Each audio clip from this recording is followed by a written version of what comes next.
sobat, keseruan aku di dataran tinggi Dieng masih belum selesai loh. Dan aku masih mau lanjut lagi untuk mengeksplor tempat pariwisata yang seru-seru dan pastinya nggak kalah kerennya nih sobat. Let's go!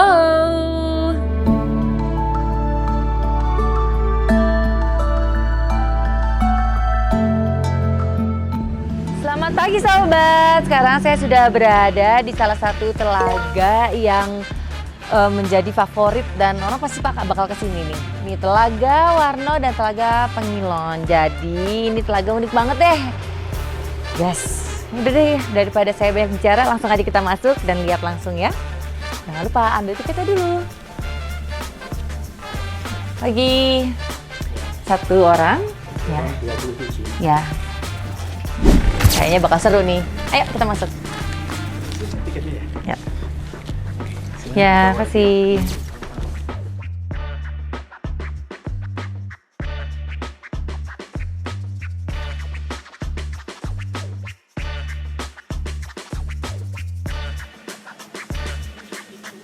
Tuh, lihat. Wah, menyenangkan ya pagi-pagi menghirup udara segar, matahari benar-benar memberikan kita vitamin, bersih, dan terasa lagi sabta pesonanya di sini kan. Wow. Lihat, sejuk, nyaman, aman, bersih, kenangan. Pasti setiap orang punya kenangan kan di sini. Nih detail penjelasan, ada toilet, fatel, apa ini bacanya? Si Kendang, oh Si Kendang, Kawah Si Kendang di sebelah sana.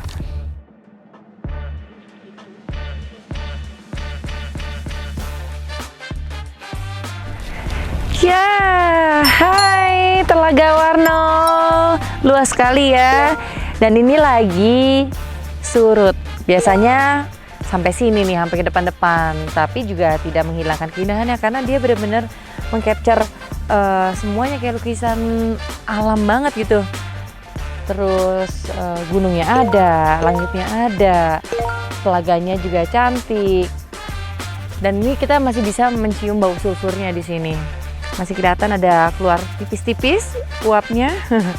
Tapi bisa dikatakan aman karena memang dibuka untuk wisatawan. Dan yang menariknya, saya nggak melihat, balik lagi, sampah. Biasanya kan kalau surut sampahnya muncul, ini nggak ada. Enak kan jadi lihatnya kalau bersih seperti ini gitu. Dan memang tertata rapi semuanya, jadi orang benar-benar bisa menikmati dan merasakan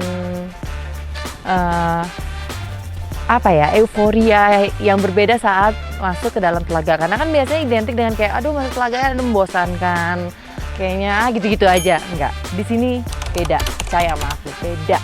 Dan ini warnanya hijau tapi bisa berubah tergantung matahari dan pasang surutnya.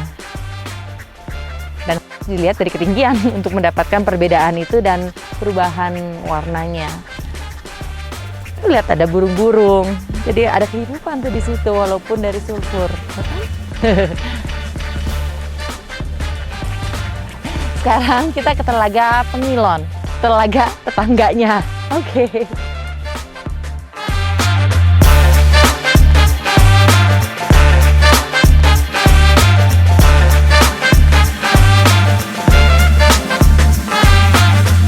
Wah, ternyata ada penginapannya juga deh di situ tuh.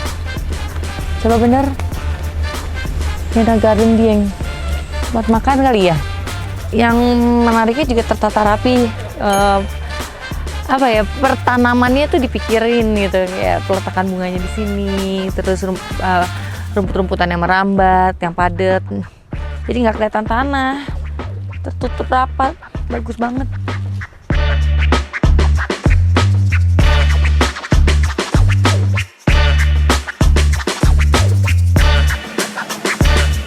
Di belakang saya ini telaga yang kedua, Telaga Pengilon.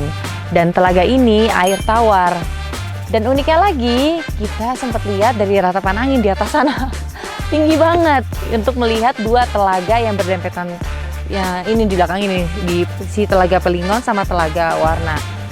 Wah, Telaga Warna atau Warno bilangnya itu mengandung sulfur, makanya suka berganti warnanya. Kadang warna hijau, kadang warna kuning, terus kadang warna-warni malah warna pelangi. Itu tergantung dari batu-batuannya, dari batu-batuan itu akan mempengaruhi. Yes, sulfur juga mempengaruhi dan juga matahari. Tapi ini tetap warnanya sama. Jadi bener-bener unik banget ya, bisa bersebelahan tapi beda karakter. Ya sama kayak manusia ya. Dua berpasangan tapi beda karakter. Jadi di sini bisa mancing dan ikannya katanya banyak. Penasaran, ikannya banyak loh. Jadi mungkin kalau ada waktu-waktu tertentu mungkin di sini pada mancing nyantai-nyantai. Dan di sini menurutku benar-benar berasa apa ya, kayak dilindungi sama telaga ini dengan pepohonan yang sangat besar, kayak benar-benar kayak di dalamnya gitu. Karena benar-benar semua kelihatannya pohon-pohonnya besar, rindang, dan kayak benar menjaga apa yang ada di dalamnya, yaitu habitatnya. Dan saya yakin sini pasti banyak sekali yang burung-burung atau kadal yang memang penghuni alam dan luas.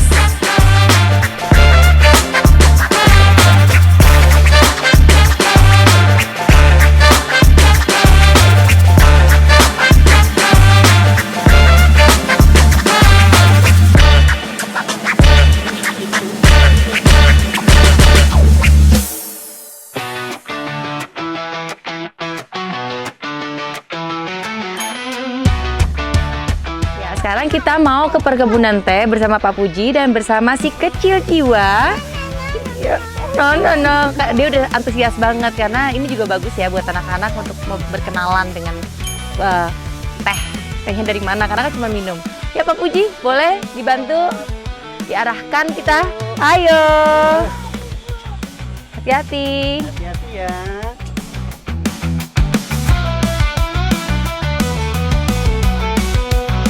Jiwa kan tiap pagi kalau di rumah minum teh kan ya? Nah, Jiwa biar tahu tehnya itu dari mana sih gitu. Ya, awas jatuh. Wow. Gak kelihatan. Gak kelihatan, di sini aja. Kamu di sini biar gampang. Gimana nih Pak? Ini yang agak-agak bagus ya. Bahan baku untuk buat teh itu yang pucuk-pucuk seperti ini ya. Itu sampai rata-rata 3 daun. Jadi ini namanya pucuk peko ini yang paling bagus. Terus dipetiknya ditambah 3 lembar daun, 1, 2, 3. Cara metiknya satunya tapi nggak dari peko hitungnya. Enggak dari peko. Oke. Nah, jadi dari sini. Tadi cara metiknya pakai ibu jari dan jari telunjuk. Oke. Posisi tangannya tengkurap begitu. Nah, yang dipetik misalnya ini ya, contohnya seperti ini cara metiknya. Nah. Oh, gitu. Oke. Begitu caranya. Nah, ya. Oke, Jiwa masukin. Ini. Masukin ke dalam? Jadi masukin. Oke. Itu ya. Oke, ini. Itu pucuk peko namanya. Kalau ini pucuk burung namanya. Beda lagi. Beda lagi, ini nggak ada ujungnya. Oh, nggak ada ujungnya. Nah, Oh, ini bukan karena udah terbuka. Bukan, karena memang fasenya beda dengan yang tadi. Kalau tadi fase peko namanya. Oke. Ini nggak boleh sampai ukurannya besar seperti ini. Oh, nggak boleh. Iya, yang bagus itu ujungnya masih kecil seperti ini nih. Nah, masih seperti ini. Oh, jadi terlalu besar malah nggak boleh. Jadi Grade-nya turun ya? Grade-nya turun, nanti masuknya ke grade 3 kalau ini. Kalau ini sudah bisa masuk ke grade 1, grade 2. Oke. Ini yang paling bagus yang dari pucuknya. Iya. Nah, ini bisa diproses mau bikin teh hitam, mau bikin teh hijau, teh olong, itu bahan bakunya sama. Yang membedakan hanya di Cara prosesnya yang membedakannya. Oh, jadi daunnya sama, Daunnya tapi sama. karena prosesnya berbeda itu jadi yang membedakan hasilnya jadi black tea, white tea. Betul ya. Udah selesai Jiwa? Oke. Udah banyak. Wih.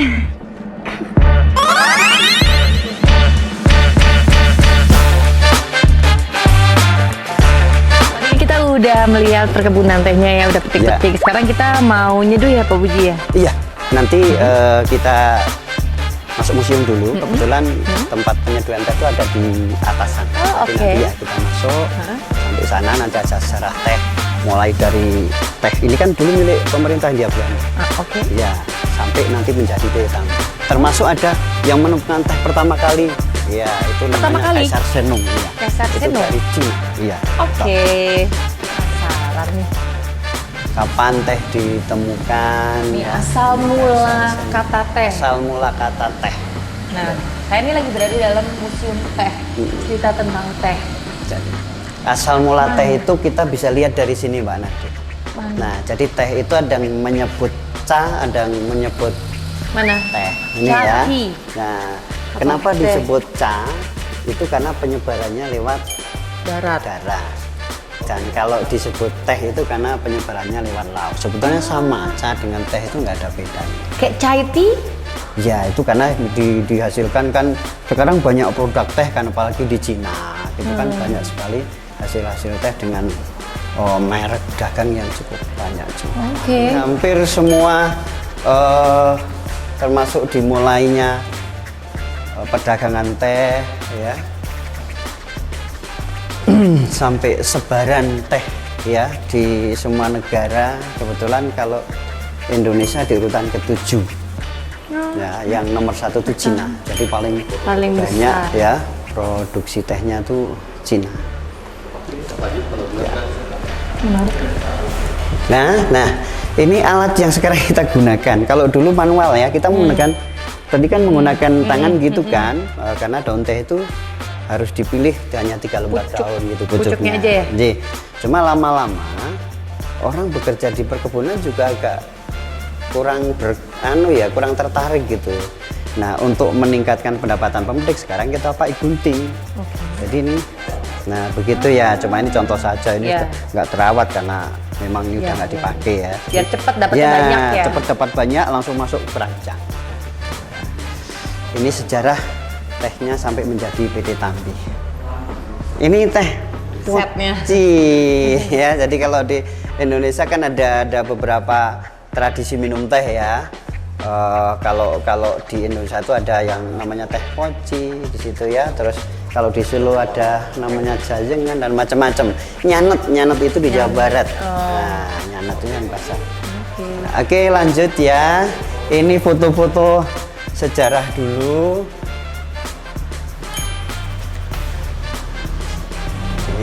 Terus ini pabriknya pada saat pernah dibom oleh Jepang.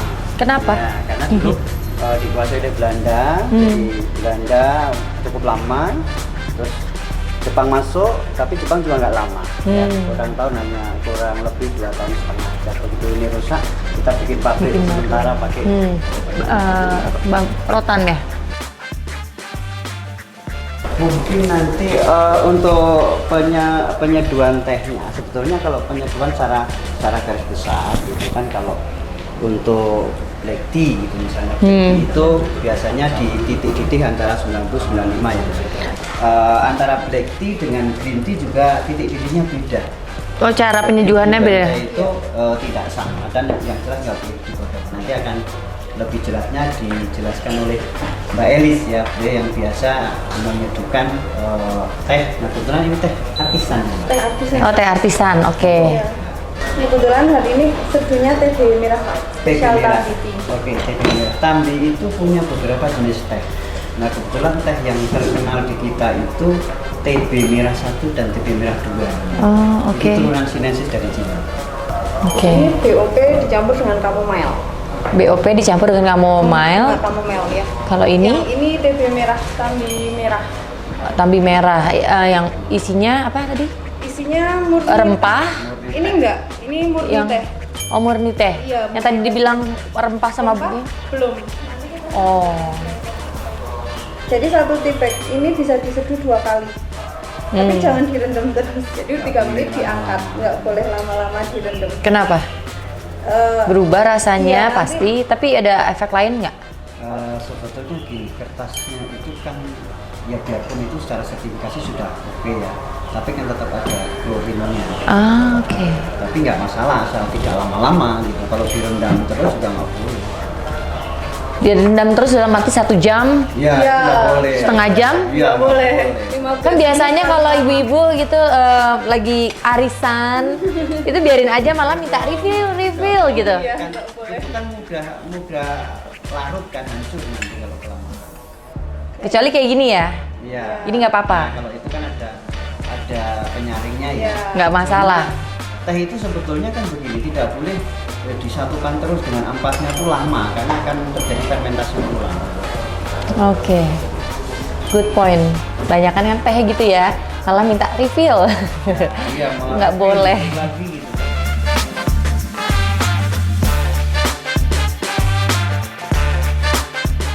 Enak, original enak, segar. Beda sih memang. Beda. Ya, enak.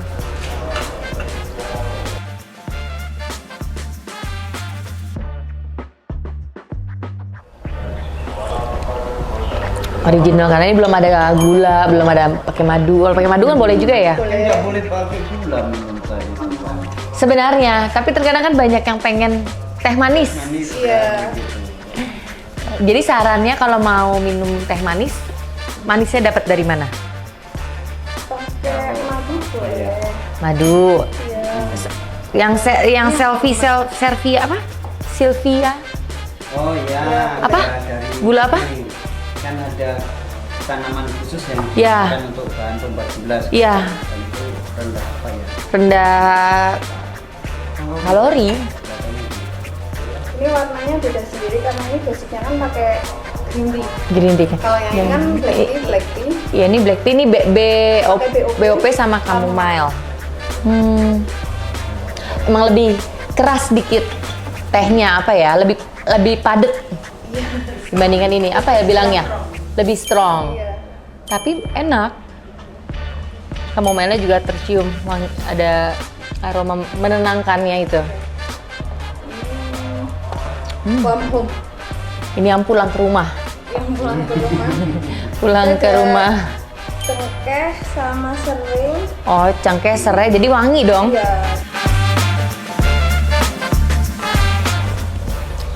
Ya, ini enak. Saya suka yang tiga-tiganya sih, karena beda after taste-nya sih sebenarnya yang enak. Jadi setelah minum berasa di sini tuh berbeda sensasinya dari tiga rasa ini. Warnanya juga berbeda-beda. Ya, benar, menunjukkan kayak ini lebih strong, betul. Warnanya aja berbeda.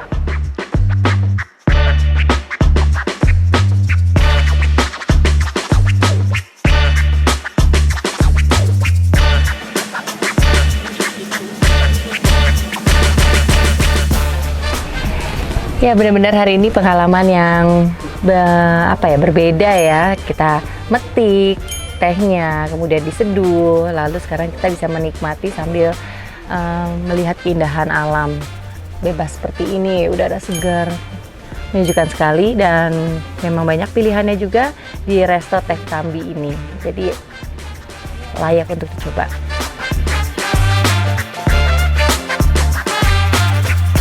Ya, semua fasilitas yang ada di sini dan juga melihat kebersihannya, kenyamanannya, ya pasti udah masuk ke Sabta Pesona lah. Hebat.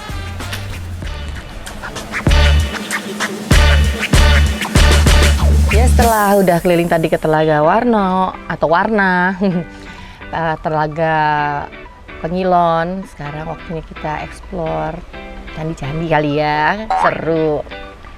Oke.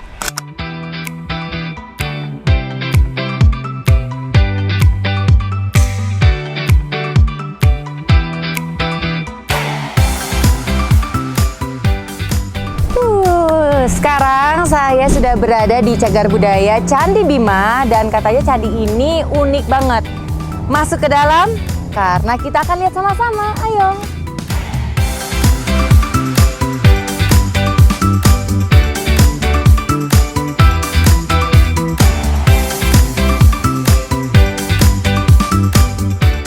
Yang paling aku suka ya dari tempat-tempat wisata di Dieng ini ya, pasti selalu dihiasi dengan bunga-bunga ini. Bunga-bunga ciri khas dari ya, Dieng, karena dia tumbuhnya kayaknya pas banget nih suhunya di sini.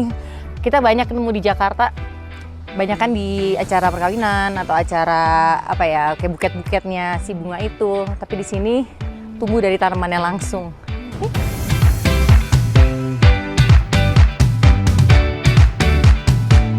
Dan sampai detik ini masih belum aku temukan timbunan atau serakan sampah-sampah. Semua masih on track, cantik, bersih, aman, sejuk, keren-keren. Ya, permisi.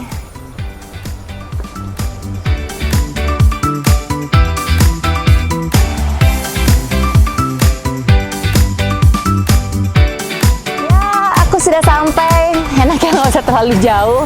Dan ini salah satu candi bisa dibilang terunik ya, dan candi terbesar di Dieng. Kita lihat ini benar-benar unik karena candi ini memiliki ya segi 8 ya bentuknya. Dan Candi Bima ini memiliki arka kudu. Jadi benar-benar orang yang tahu atau suka banget dengan sejarah, ini adalah salah satu yang harus didatengin dan dibaca karena memang historinya sangat kuat sekali. Dan kalau aku baca-baca tipis-tipis, ini adalah perpaduan arsitek dari India Selatan dan Utara. Jadi ya bisa terlihat kan uniknya gambar-gambar muka-mukanya ini. Kita puterin yuk.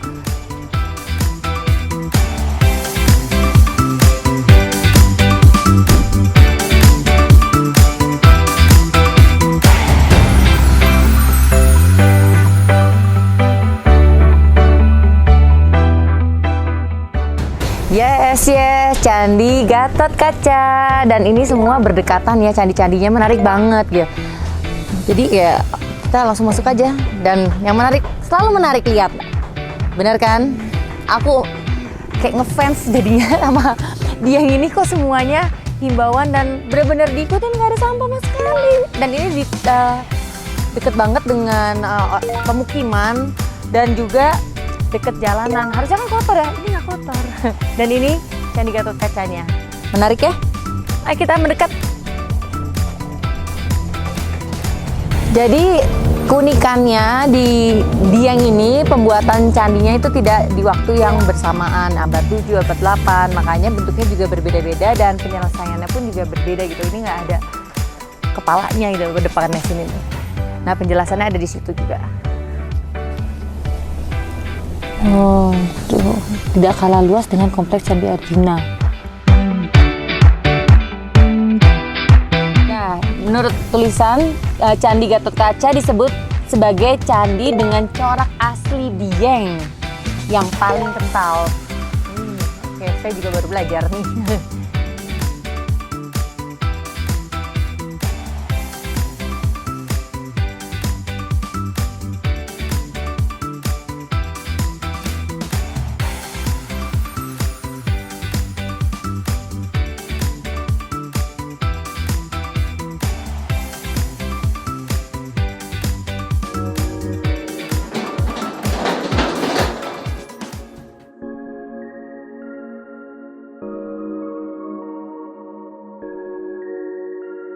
Oke, satu ya Pak tiketnya.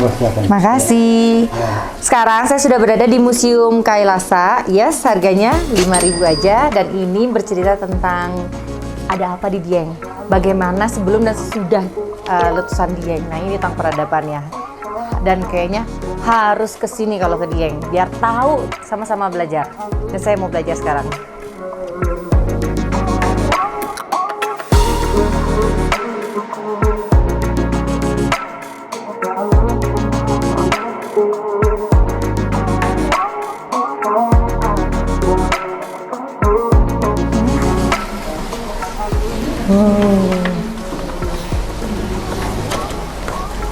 Tuh. Ini dia. Wow, ini benar-benar bisa bersentuhan langsung ya. Biasanya kan kalau museum ada tutupannya, ini benar-benar dipersilahkan menyentuh. Tapi kita jangan menyentuh apapun karena namanya museum, kita harus menghormati barang-barang bersejarah ini kan. Menariknya ada scan barcode, jadi biar bisa tahu lebih tentang candi-candi apa, gambar apa. Ini gambar gajah nih, yang ada di Jawa.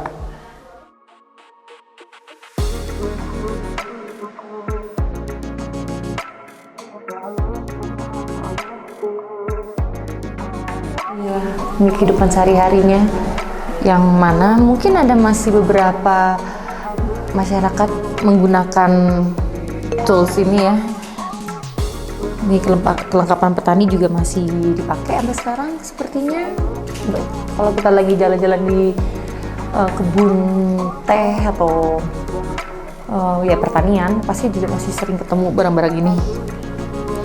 Ini cangkul arit.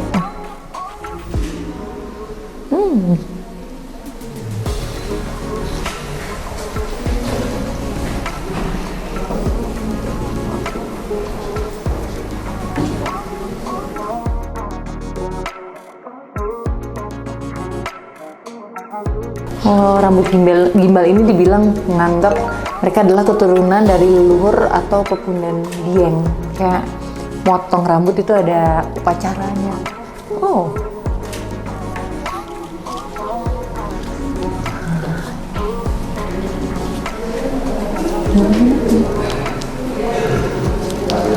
Tarian topeng. Nah, ini yang paling sering ditemuin di mungkin kalau ada acara selamatan, acara nikah, terus pembukaan mungkin untuk internasional. Ini sering banget kita lihat. Untuk di mis-misan juga sering banget menunjukkan tari topeng ini.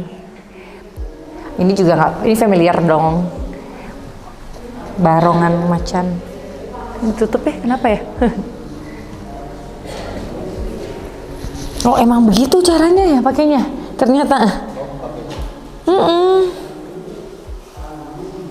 Di dalamnya tuh ada orang terus gerak-gerakin. Oke.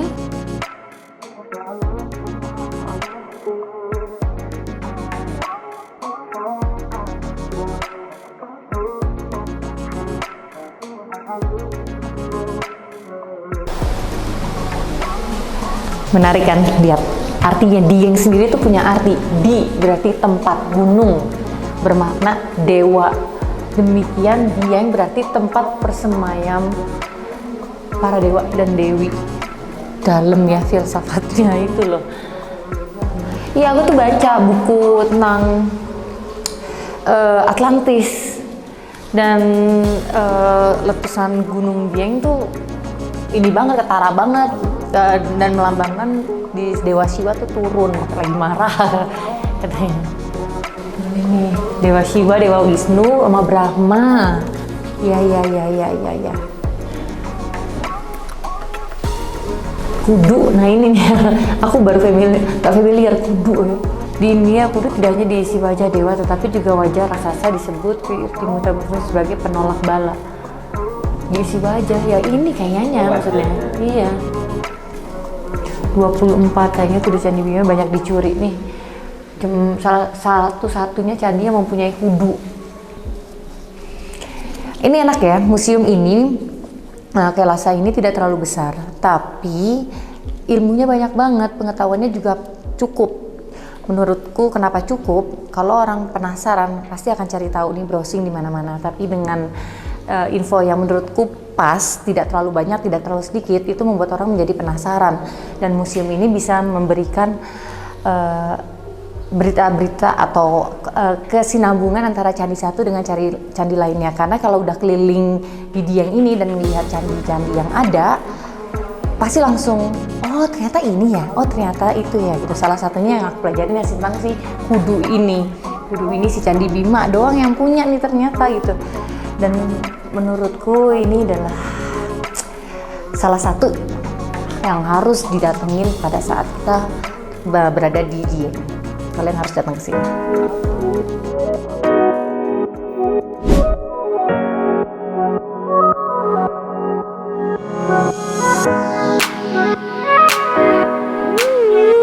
Hujan, lihat dong, mendung banget. Ini udah sore, tapi aku tak mau kalian kecewa. Kalian tetap aku ajakin nonton di bioskop yang ada di Dieng. Dan tempat ini tuh menarik banget karena ini udah sore. Memang udah tidak rame, tapi kata mas-mas yang di sini dibilang kalau pagi-pagi itu biasanya suka banyak kesibukannya, aktivitasnya di sini. Salah satunya ya yang warung-warung ini gitu. Jadi bisa sambil makan sambil nonton. Penasaran kan? Aku penasaran banget sih di dalam seperti apa. Jadi kalau ada film-film yang lagi keluar, nontonnya di sini. Ayo masuk yuk.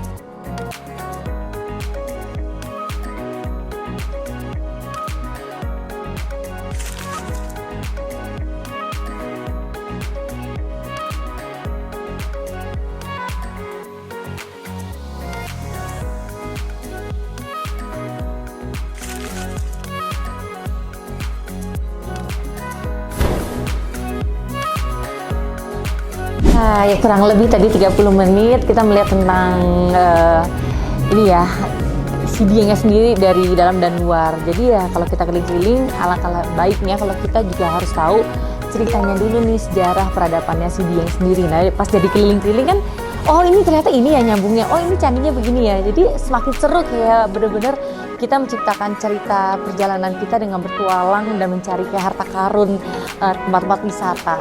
Oke, lanjut.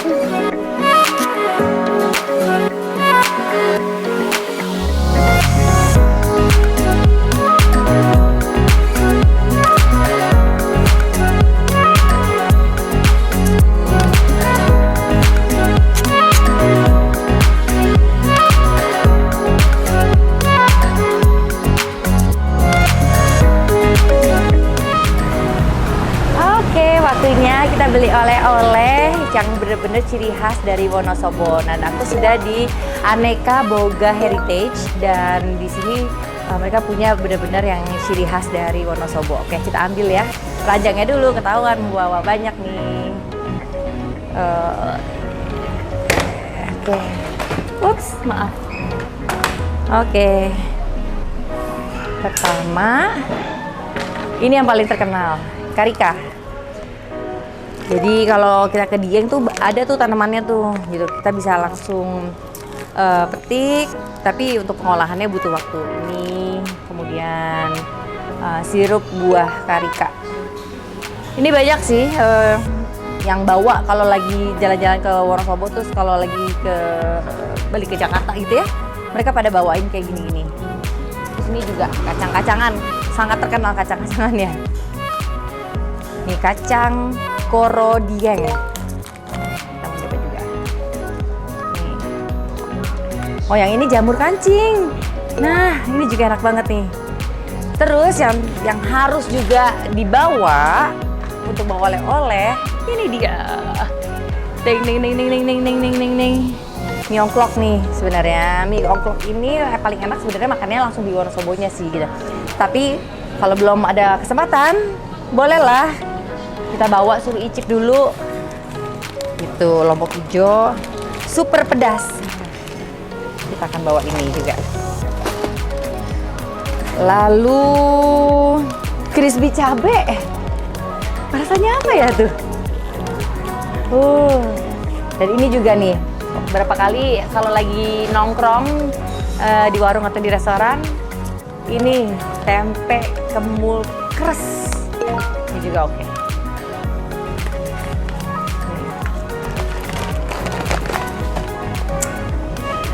Apalagi ya yang perlu?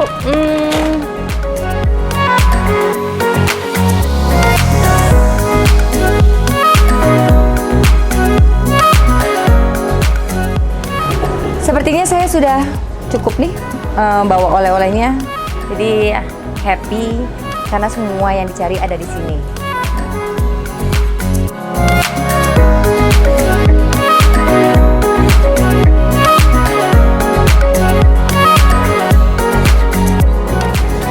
Ya, makasih.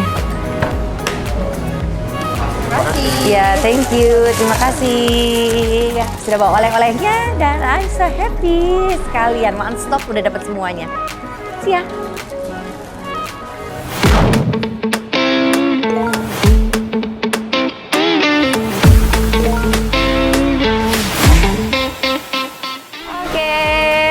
Siang, saya mau ngambil pesanan saya, ayam goreng Santi Rahaju ini, ya. Terima kasih, Kak. Ya, thank you.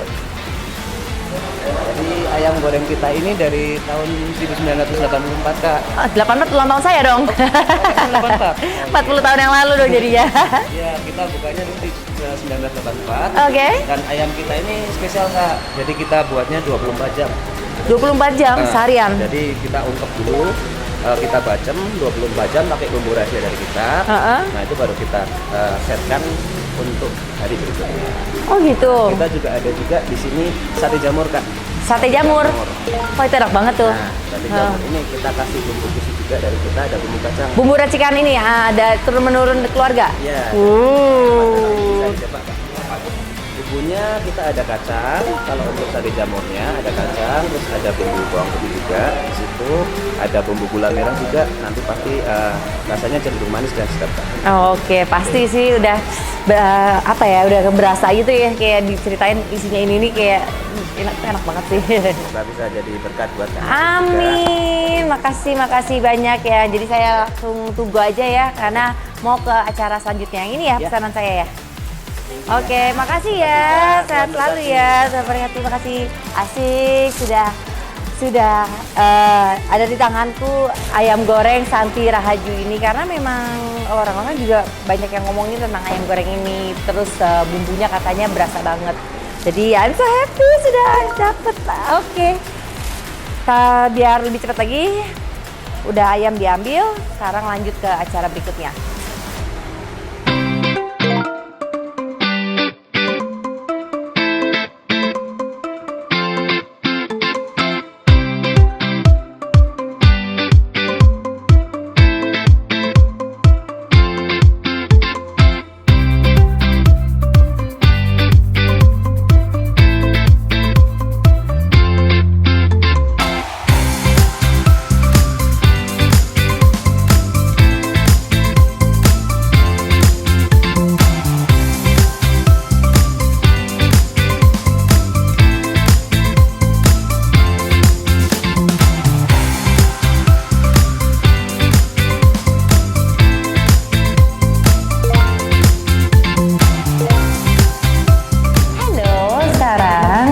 Saya udah berada di Mie Ongklok Muhadi, dan harus kalau tiap kali ke Dieng, bukan ke Dieng sih, ke Wonosobo ya, kayak Mie Ongklok ini salah satu makanan yang harus dicobain. Dan aku jujur pertama kali sih baru mendengar Mie Ongklok dan mau mencoba Mie Ongklok, dan katanya di sini nih salah satu rekomendasi banyak orang sih yang harus dicoba juga.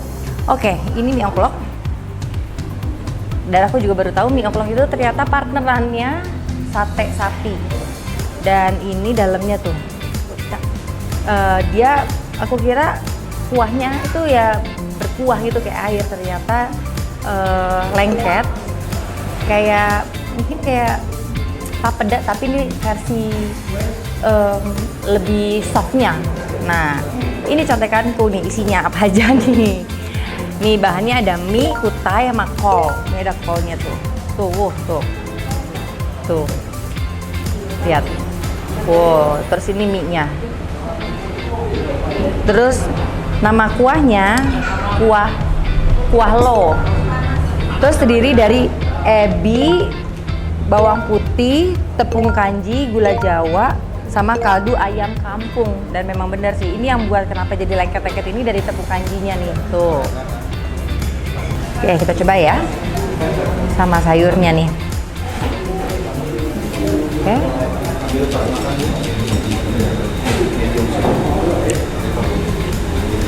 Rasanya lucu ya. Manis, padat, terus ada asinnya juga. Menarik ya. Daging apa ya? Ininya sih ebinya tuh berasa banget.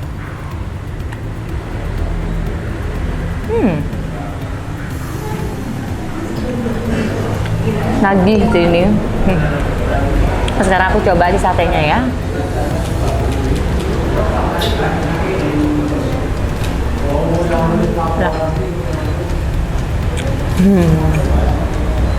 Kecil-kecil potongannya, dan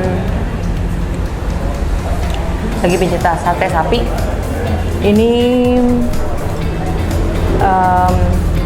apa ya? Biasanya kan gede-gede tuh potongannya sama keras. Ini nggak keras. Terus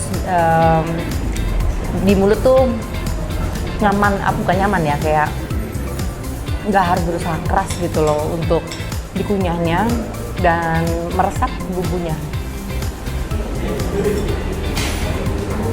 Ini ya. Memang cocok sih sate dengan mie ongkrok ini, unik. Yang nemuin siapa ya dulu ya, perpaduan makanannya seperti ini. Jadi pas di dalam tuh, pas udah terlalu asin banget, dapet gurihnya itu dari satenya.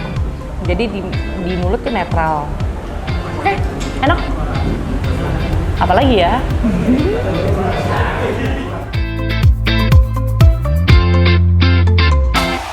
Wah, seharian beraktivitas lelah sekali dan pas banget ya kita beristirahatnya di Hotel Davam. Tapi kok aku melirik-lirik sebelah kiri ini kok seru banget ya. Kayak ekoprint deh, kayaknya bener nggak ya? Coba sebelum check-in kita cek dulu yang ini. Oh iya, bener, ekoprint. Ini ciri khas dari Wonosobo nih, karena banyak sekali ekoprint dan ini UMKM yang menurutku harus diangkat karena keren banget. Tapi sebelum aku ngulik ini, aku akan check-in dulu. Karena lelah sekali. Halo. Ya, kita mau bermalam di sini? Ya. Ya. Oh iya. Oke. Oh iya, terima kasih. Oke. Iya. Oke, kita sudah dapat kunci kamar, tapi sebelumnya pengen cek dulu nih restonya karena pengen lihat menunya, terus pengen kalau udah selesai makan duduk di situ kayaknya enak juga deh. Kita lihat dulu yuk. Ya, kenapa pengen lihat restonya dulu kan?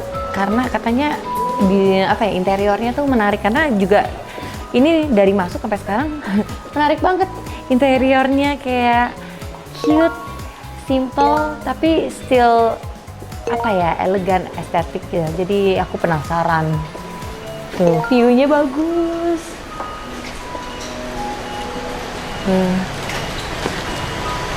Bisa turun ke bawah.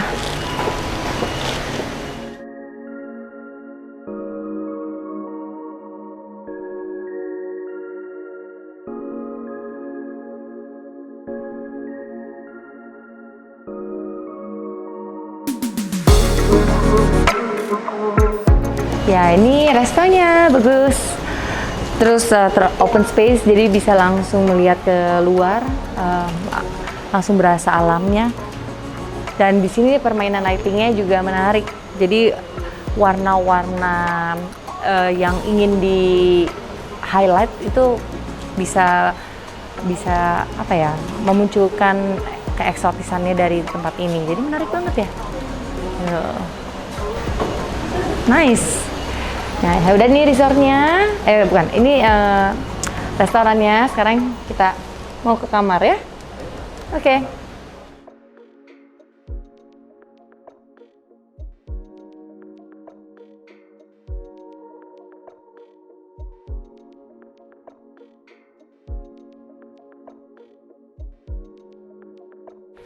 Nah, ini dia kamarnya. Oke, kita buka ya. Oke, permisi.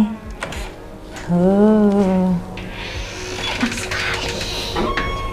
Wah, menyenangkan. Tempat tidur, terus view-nya. Welcome Kak Nadine. Nice. Ada bathtub-nya juga. Ini juga menarik bathtub-nya. Nah, bisa berendam nih. Terus ini ada kamar mandinya, bisa open juga. Oke, I love it. Menyenangkan kan?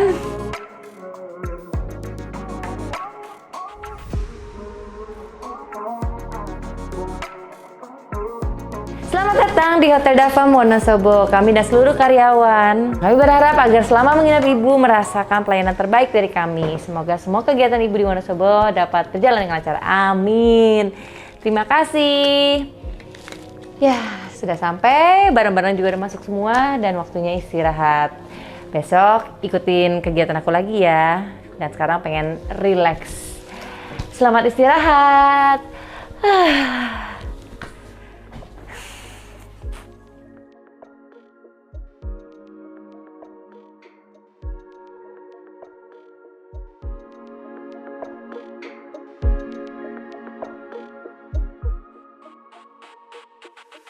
Sobat, perjalanan hari ini seru-seru ya sobat. Aku jadi gak sabar berlanjut ke hari esok lagi. Jadi terus ikuti perjalanan aku untuk jelajah Jawa Tengah ya sobat. Bye!